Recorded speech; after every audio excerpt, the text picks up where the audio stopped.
Folks are waiting. What's happening? Oh boy. Those that are on, how's my sound? Can you hear me? I don't have a mic on, so I'm just kind of using the camera mic. Hopefully it works out. Hopefully you can hear me.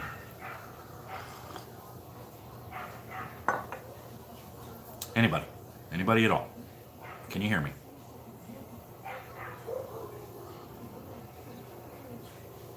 Or can you hear that yapping dog in the backyard? Can y'all hear me?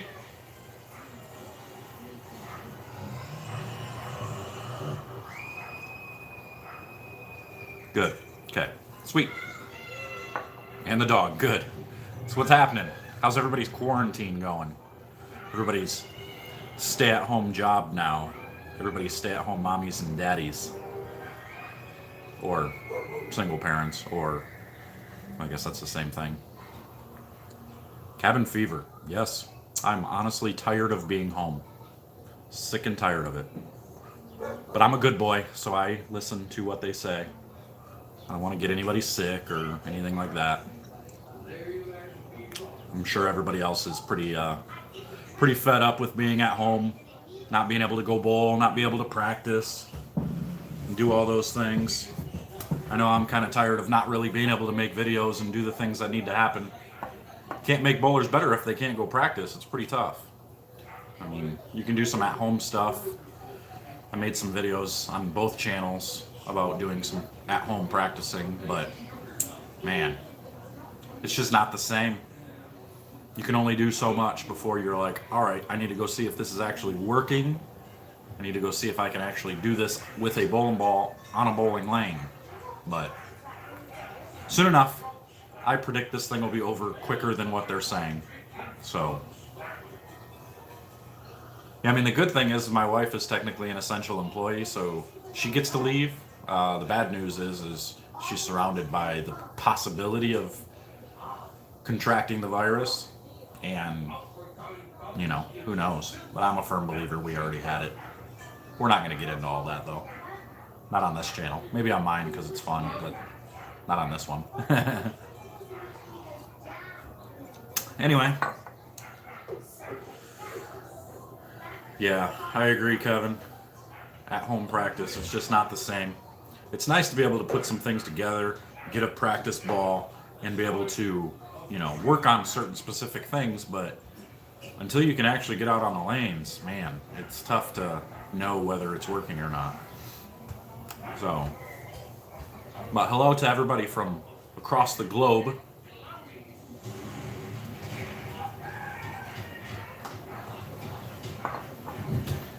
So,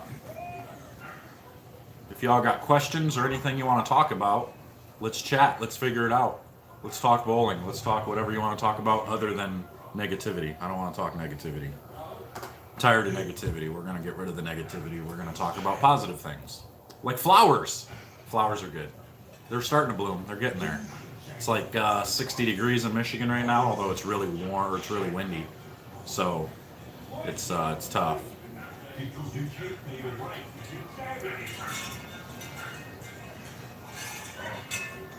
What's the next storm piece? That's a great question. I have no idea. Trying to quit smoking. Good. Everybody should try to quit smoking if you smoke. Stuff's bad. It's nasty. It's gross.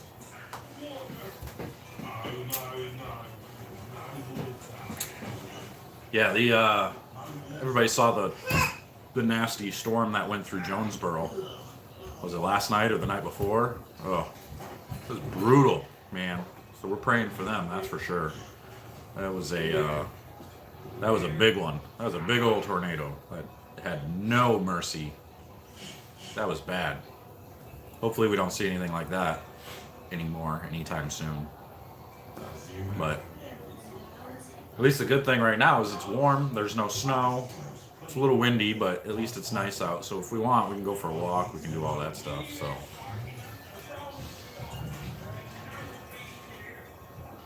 What shoes do I recommend? I'm a big fan of the wide base shoes. So I like the Dexter 6s. the SST6. I wear the boas. I had the silver one originally, and the silver started flaking a little bit, so I went to the black and red ones, and I don't have that problem anymore. So, but I like the wide base. I had the nines at one point, but they were a little too narrow for me. They were a good shoe, but they were a little too narrow. So those are sitting in my garage still. But I've got the sixes that I absolutely love, and everybody knows my balance is awful, so I need to I need to fix that. So wide base actually makes it help. So I prefer the wide base. It's up to you, but those, in my opinion, are the best shoes. No, I never reviewed the Ripcord, the original Ripcord. The only ones I've reviewed basically are the newest ones, the ones that are coming out now. The Ripcord was before I started doing all these reviews and stuff, so it probably won't see that one. Keith, I use a lot of the tackiest soles because I am way better off if I'm sticking than I am if I'm slipping. If I'm slipping, I'm all over the place. I've got no choice. So I use the number 1 heel and the number 2 sole with the brown leather. So, and even that sometimes slides a little bit too much. I don't plant by any means, but I must be light on my feet or something. I don't know. I'm not sure. Where can I get some of the international balls? You should be able to get those. I don't know. BowlerX might have some on there, but I know a lot of online retailers have some of the international stuff.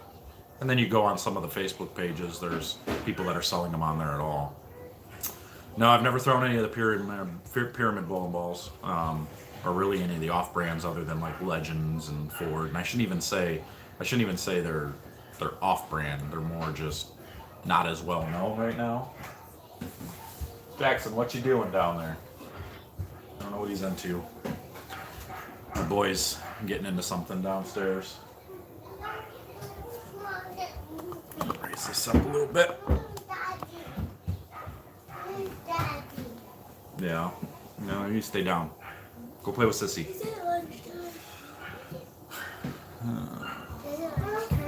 It is if you want it to be. Go eat. I have a gauntlet, a statement pearl, limited widow, gold widow, all pin up, widow pink pin up. You need a solid. What do you recommend? A redemption solid right now is the best solid piece I've seen out in a while. It's thing hooked from everywhere. It gave me everything I wanted out of it. So even though it's asymmetrical, it still kind of reacted like a symmetrical ball.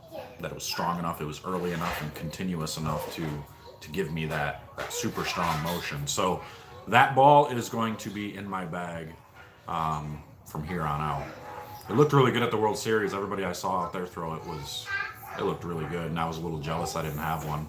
Closest to it was my Halo, but now the Redemption is actually going to replace my Halo in my bag. So the Halo will still stick around in case I go bowl a short pattern or something, because now it's really good going straighter. But that's about it. Can you explain why having a pearl as a benchmark is a mistake from shot management standpoint? I've got a Beyond Ridiculous that's awesome, but after a game and a half, I burn out the carry bad. So pearl's not usually something you want to use as a benchmark because it's not that stable, predictable motion. A lot of times a pearlized bowling ball is going to be more responsive to friction. So if you're seeing friction spots on the lane, you're going to see your ball overreact in some spots. And whereas a solid benchmark type ball, a smooth bowling ball, is going to give you a little bit more predictable motion, and you'll be able to make some adjustments off of it. So with a solid benchmark, you'll be able to tell if that ball's hooking too early.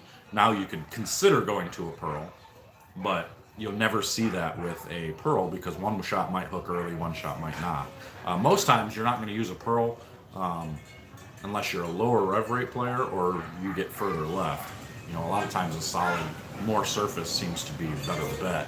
But again, it depends on the person. Not everybody gets the same thing out of it. So it's really up to what you need to make happen. Let me roll back up here, see if I can't. How do you compare a Redemption to a statement solid? I think the Redemption's a little bit stronger from what I've seen.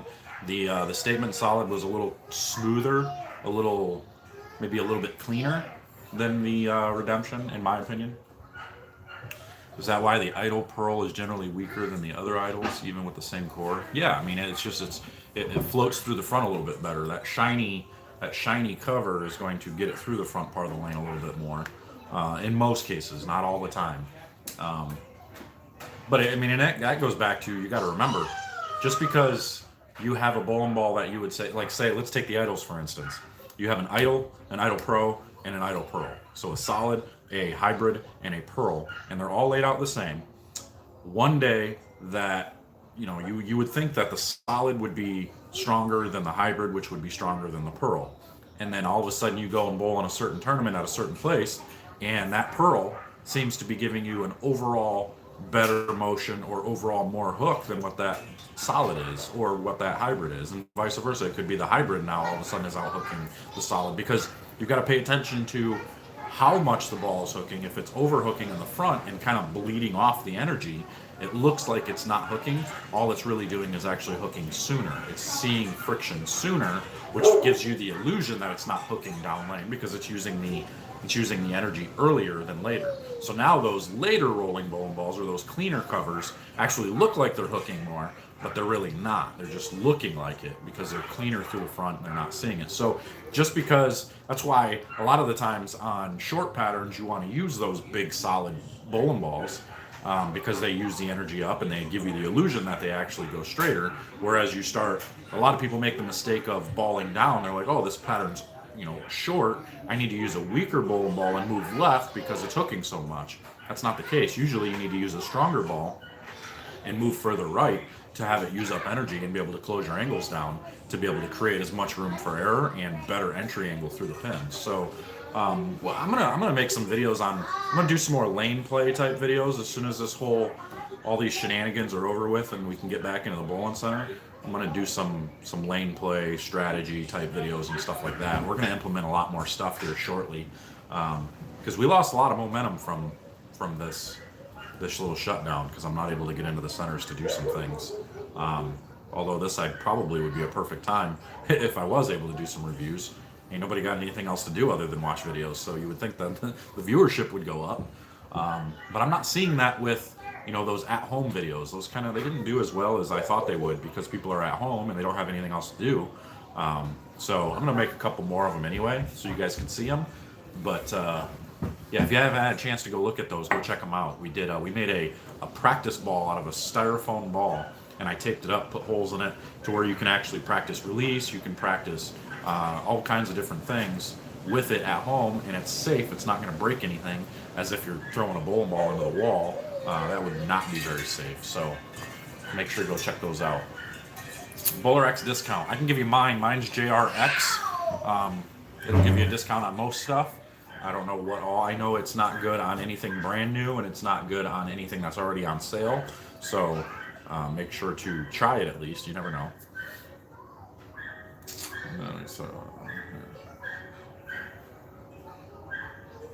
Most people should use the same weight for their spare ball as they do their first strike ball, just because you don't want to start. I mean, I've seen people use lighter ones because they think they can throw it harder, but it sometimes can mess up your timing or your tempo and get you kind of screwed up when you're trying to go back and forth like that. So I would recommend using the same weight. Compare sport shots to the shots on tour. Well, there's not much of a difference really. But the reason why normal sport shots give you the thought that they're tougher than the PBA patterns is because those guys just make those patterns look easier. They all have a pretty good idea of how to play them and how to break them down. So most times they don't get very difficult. They start out difficult and they break down much easier. And those guys know how to, choose the correct bowling balls for the patterns to give them the most room for error, which then makes the scores go up. So when you're bowling at a local sports shot with your local bowlers, most local bowlers don't have the knowledge of what a lot of the best bowlers do. So they go and they're playing all over the lane, which breaks them down sporadically, and you start seeing X's all over the lane. You start seeing early hook in some spots, no hook in other spots. Some people are using urethane, some people aren't. It gets crazy. at some of the amateur events. And those are my favorite because then it really comes down to who can control the pocket and who can just make shots. Now all of a sudden 200's a good score. When out on tour, it's not about controlling the pocket because every one of them are hitting the pocket. It's about getting the right ball in your hand at the right time. So that is what's difficult out there. Making shots, everybody out on tour makes good shots. Everybody out on, for the most part, everybody out on tour throws it good for the most part. It's whoever figures out what the lanes are wanting and what bowling balls you need to have in your hand at those specific times. And it's not always just finding the one ball that's going to work throughout the entire tournament. A lot of times it's making the right adjustments on the fly at the right times. That's why some of those guys, dominate events like they do, because they figure it out much faster. So it's whoever can figure it out the fastest, on top of making great shots and making your spares. Let me see here. Try to roll back. I'm sorry if I'm missing some. I know that these comments are flying in, so I can't keep up with all of them. So I'm just trying to catch the ones I can. Thoughts on Paradox Red? I mean, that was a really strong ball. The Paradox was a great line. A lot of people really like that line of bowling balls. And they kind of just continued to just keep bringing those out, getting some hybrid covers, some solids, some pearls. My favorite was the pearl because that core was so strong. I'd like to go back and try them again now that I've changed my ball roll and some of the things in my game, just to see, because now I tend to use a lot stronger stuff. Now I'm seeing I need stronger stuff in my hand more so than a lot of the weaker stuff. So my game's changed enough to that point that now I'd like to see how those paradoxes would work for me, because I never liked them back when I was using them. Let me see here. Hi JR, is there much of a style difference between using a symmetric ball and an asymmetric ball? Are there any critical changes you need to make to compensate for the change? So most people just need to realize that an asymmetrical ball, it doesn't necessarily mean that it's going to be stronger. It just means it's going to be quicker. And what I mean by quicker is when you get an asymmetric core, so say my box of Cheez-Its here is a symmetrical core, because you can cut it in half and it's the same on one side or the other. Now if I add this to the side, it is no longer a symmetrical core. Now it has this piece on the side that makes it asymmetrical. And so now that piece is going to make the ball a little bit unstable and wobble down the lane more so. And it's going to make it, once that ball starts to migrate, to its preferred spin axis, it makes that motion faster. So it looks like the ball makes a quick motion and stops. So for most people, especially the higher rev rate guys, for most people, the asymmetric stuff looks like it almost hook stops for most people. The asymmetric bowling balls are great for your lower rev rate, your mid rev rate guys or gals, and it gives you a little bit more motion. So if your rev rate's like, I would even say 400 or better, you're probably going to like a symmetric ball more than you're going to like an asymmetric ball. But sometimes you do need the asymmetric balls. But a lot of asymmetric balls that are coming out now are so close to being symmetrical, like they're just barely asymmetrical, so they don't make that big of a difference. Yeah, I mean, that's just kind of how it goes with those different cores. And now, anybody that pays attention to this stuff, you'll notice that the most important thing in bowling balls, it's not so much the core, it's actually the cover stock and the surface of the cover stock. It's the surface that touches the lane and creates the friction, causes the most motion out of it. So the core just kind of, I think of it as the core is what helps the ball through the pins properly, and then the cover is what makes the ball make the correct motion on the lane before the pins. If you think of it that way, and you start making your adjustments based on that thought process, generally you can, see a little bit more success. Let me see here. From your point of view, which urethane ball do you use the most? Plus, any thought about the Black Widow urethane to the Purple Hammer? The Purple Hammer is probably the one that comes out of my bag the most, just because it is, nobody can argue, it's the best urethane on the market. It's got something different about it. It's a little bit stronger. And don't be fooled. Most of these urethane balls that are out nowadays, they're not truly urethane. They're not the same type of urethane that came out 25 years ago. The urethane that is out now, if you were to take and reverse engineer the cover stocks on them, you'll notice the molecular components of the actual urethane is completely different than what it was back in the day. So you're seeing some additives, you're seeing the numbers in the materials actually change quite a bit from what they were back in the day. So because of that, now it's showing, the USBC study is showing that a lot of the urethane now is actually getting softer over time. And the old urethane never used to do that, or at least they never noticed it. So the modern urethane is overall, seeing the lane more, it's hooking more. And the mistake that most people make is they think that urethane balls are actually straighter, and most times that's not true. Urethane balls actually have a very, very strong cover stock. The urethane cover is actually pretty strong. So it's not a weak bowling ball per se. It's a reaction that gives you some control. So when we talk about these guys that are using urethane to start and then go into reactive after, it's because they're trying to control the back part of the lane. They're seeing how flat it is and how much hook there is down lane, so they want to be able to eliminate the over-under that they see. When they miss a little bit right, they watch the ball underreact, and when they miss a little bit left, it overreacts. Now with a urethane ball, it's going to be pretty smooth and blended throughout the entire lane. It eliminates a lot of that guesswork and a lot of that mistake area, or that mistakes that you make. Actually, the mistake area gets a little bit bigger. So that's why people tend to use the urethane early, especially when the pattern is harder. It just gives you that control to start until you can figure out which reactive ball you need to use.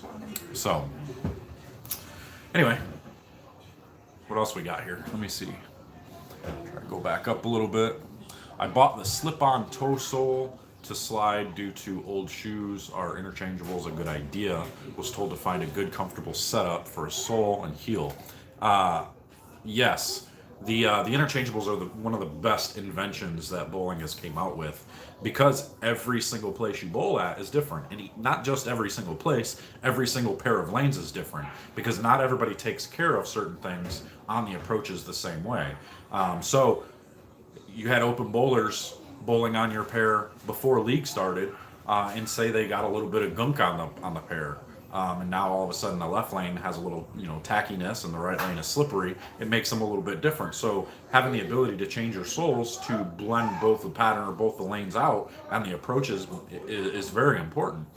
So yeah, I would be looking into. I'd head over to BowlerX.com, look at some of like the SST6s, any of the Dexter shoes. I mean, any interchangeable for that matter. Look at KR. Look at some of the New Brunswick shoes. A lot of that stuff is very important, and you can get good prices over there too. So a lot of the best prices come from online when it comes to shoes. So make sure to go check that out for sure.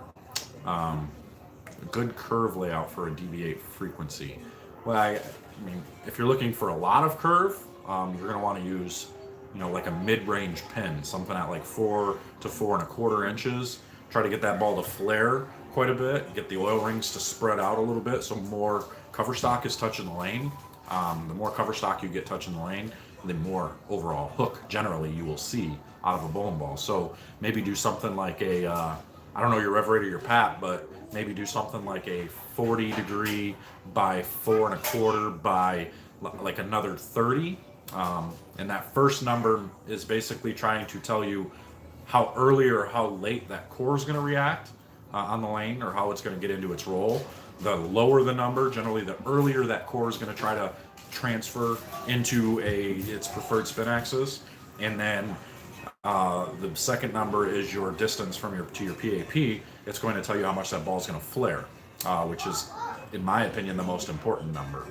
So you get that anywhere from 3 3/8 to about 4.5 are generally the strongest layouts. So 4.25 is right in that range, and I think you'll see the most flare out of that.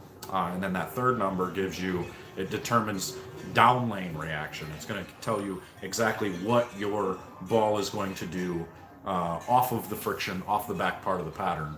when it finally sees the dry down there, how quick it's going to respond to it. So you go lower the number, the quicker it's going to respond to it. Higher the number, the slower and the more rounded that ball is going to be. So make sure to pay attention to that stuff. And when you go into your pro shops and you get this stuff drilled, do some research. Pay attention to these things. Don't just walk into a pro shop and let them just slap the pin anywhere. If they're not finding your positive access point, if they're not doing these things for you to get you layouts that will match up to your game, I would be trying to, at least make sure they're doing that. I'm not saying you have to go to a different shop. I'm saying at least ask them to, do those things for you. So that way you're not wasting money on bowling balls that might not fit your game or might not fit how you throw it. We got a few more minutes here. We're going to stay on for about 30 minutes. About 5 more minutes, try to answer a couple more questions.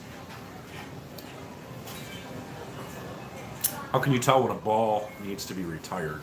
When you start to see if it's not doing what it normally does down lane, or if it starts to hook too early, you start to see it go real early and blah the rest of the way. Generally, it's oil soaked. And so you either need to rejuvenate it, at which point every time you rejuvenate it or heat it up to bring the oil out of the ball, you're starting to weaken the pores, weaken the cover stock itself. So you can do that 2 or 3 times before, finally you need to say, okay, I probably just need to get a new ball. But let's be honest here, a new bowling ball is going to react and hit better than any older bowling ball anyway. If I have the choice to either drill a new ball or try to bring one back, I'm just going to drill a new ball. And I know that's, more money that way, but you can't put a price on on your average and on striking. So, most times, especially if you bowl tournaments or if you get in pots, a new bowling ball is going to pay for itself in no time, because you're going to win jackpots, you're going to win brackets, you're going to win pots, you're going to win a tournament, stuff like that. So it's a good investment to make sure you have fresh equipment in your bag. But yeah, go back down. Do you do in-person lessons at Classic? Yes, I do. Yeah, get a hold of me. You can email me at lifestractioncontroljr@gmail.com. And as soon as this band is lifted, we'll be back in there. I've had probably 100 emails, people asking me if they can get lessons, but I can't get into the center. So we're going to be pretty busy with lessons as soon as the place opens back up and we're allowed to get back in there. So make sure to email me quick to try to get, I'm making a list of people as for priority, so whoever emails me the earliest is going to get priority to be able to schedule the soonest. So make sure you email me right away. For league bowlers, do you recommend a new ball every season? Absolutely. Yeah, if not one, probably 2, because you want to. A league bowler should probably have at least 3 bowling balls in your bag, a spare ball and 2 other ones for sure. Or if you don't use a spare ball, then just a 2-ball tote minimum, because you should have 1 weaker ball and 1 stronger ball. You gotta have them to where they complement each other. So definitely get a hold of BowlerX. Make sure to shoot them an email. Shoot me an email. Whatever you need to do. If you need recommendations, let us know. We'll be able to help you out on that. But yeah, you should definitely be putting fresh covers in your bag every single year. And that doesn't mean you have to get rid of the old balls. It means you can start cycling some in, and then bring back some of the older ones. If you're starting to see that, oh hey, the pattern is hooking more this year, now you can bring back your older bowling balls that might not hook as much, and you'll be able to use those as well.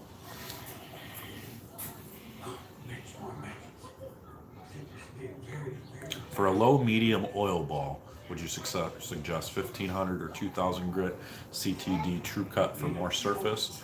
Yeah, I wouldn't go below 1,000.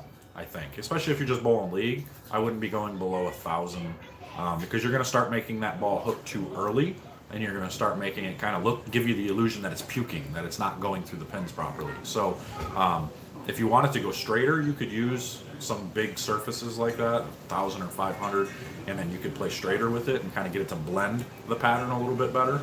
But yeah, I wouldn't be going below that. If you want to see more motion, I think that 2,000 is pretty much that benchmark type surface. It's going to be clean enough to allow you to go left and it's going to be strong enough to allow you to play straighter too. So I would say so. And True Cut pads are available over at BowlerX, so make sure to head over there, get your True Cut pads. You should always have your own set of pads, so that way you can change the surfaces on your own, on the fly. That way you're not waiting in line to go into the pro shop and have them spin it.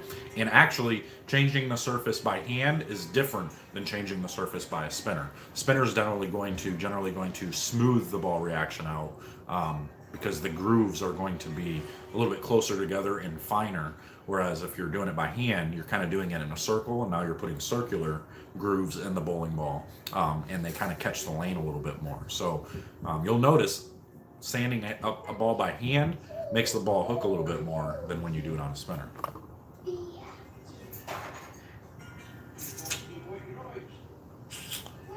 I sent a video. I would hope so. If you're in the Patreon thing, for sure you'll get a reply. Thought I caught all of them up. Maybe not. I'll have to go back and look. If you haven't gotten it, make sure to email me and let me know. But if you're in the Patreon, then for sure you'll get that back. I bowl in Marshall Holman's home house. The pro shop recommends your videos. Props to you, JR. Thank you. Appreciate that. Appreciate that a lot. Who is your go-to pro male or female to watch on good technique? Chris Prather is the guy with the best physical game. I mean, he can do anything with a bowling ball. So watching him, and as a two-hander, obviously you watch Jason Belmo. He has revolutionized the game. He's changed the game by a ton. So you have the old school technique of Chris Prather, who is able to do whatever he wants, and then you have the new school two-handed with Belmo, who's able to do whatever he wants. And then for the women's side, you would probably have who would you watch? You would have the old school technique like a Liz Johnson. If you like to play straighter, she's probably one to watch. The new school technique with best fundamentals, probably like Kelly Kulick. And then you've got some power players in there like Daria, Diana. Who else? Shannon O'Keefe is a good one to watch. She's real good at making sure she's working on fundamentals and proper technique all the time. Kind of tape works best for traction on a styrofoam bowling ball? Currently using packing tape. I may try to knock the shine off with a Brillo pad. Hey, that's an option there. I wouldn't be against that. That's probably a good idea. I used the turbo kinesiology tape, the turbo energy tape to wrap mine. So that one's got some texture, so I can get some hook on my wood floor. That one works out pretty good. So you might consider that. Thank you, everybody who says they love the videos. We appreciate that for sure. Is it better to bowl two-handed? I wouldn't call it better, but it's definitely the new wave, and it's definitely, there's advantages to doing it if you do it properly. The hard part is being two-handed, it's much more difficult to master the two-handed technique. So you're going to see a lot more two-handers coming around, and you are seeing them. The difference is you're not going to see that many elite two-handers. You're not going to see the Kyle Troops, Belmo, Anthony Simonson, Jesper, Chris Vi. You're not going to see those guys. You're not going to see as many elite type two-handers like you do these guys. So it's much more difficult to master, in my opinion. I think there's more variables when it comes to two-handed bowling, but there are certain things you can do that can be an advantage as well. So I mean, it's completely up to you whether you throw it two-handed or not. What do we got here? All right, let's see. A couple more. What ball would you recommend for a low rev rate, low speed player? Have an idle pro and it's not strong enough. I would drill a Redemption. I'm telling you, the Redemption Solid is ridiculous. That ball is crazy good. Go drill one of those. Go to BowlerX.com, get yours now, and as soon as you're able to drill it, go drill that thing and throw it, because that thing it's a monster. I'm telling you right now. The best polish. You need the Creating the Difference polish by Turtle Wax. That stuff we've been using at Mason Shop, and people have been buying the little bottles to use by hand. That stuff is ridiculous. It's amazing. It's really, really good. It doesn't like fill the pores. It doesn't give you that it gives you the cleanliness, but it still gives you strength down lane. Whereas some polishes give you the cleanliness, but then blends it out too much down lane. You don't see the pop down lane like you do with this stuff. So there's something about it that makes it just a little bit better than what the other ones are. All right. Last question. The next question that pops up is the one I'm going to answer. And then we'll get out of here since this is 35. Is the Black Magic any good? Yeah, that was probably the next best before Ultimate made that Black Magic polish. And that's the one I used all the time before this. But when I compare the two, the Creating the Difference product is way, way better. I guess I shouldn't say way, way better, but it is a noticeable difference. So, but all right, 35 minutes in, guys. I'm going to get out of here. Any more questions? Feel free when this video gets produced and popped up on YouTube. Ask some more questions down in the comments below, and we'll be able to, I'll try to get on and answer some of those a little bit later today. While this quarantine's going on, between this channel and my channel, I'm probably going to go live, just about every day, so that way you guys have some, bowling to talk about and all that good jazz. So thanks everybody for coming on. I appreciate you guys asking questions, and there's 100 of you on right now. I'm wanting to know everything there is to know about bowling, and unfortunately, I don't know everything there is to know about bowling. I'm learning just as much as you guys are learning every day. So I appreciate you guys coming on. Pay attention maybe later today, well, maybe not tonight, but probably tomorrow night or tomorrow afternoon, we'll jump on and we'll have some more of these chats. So we'll see you guys later. Take care.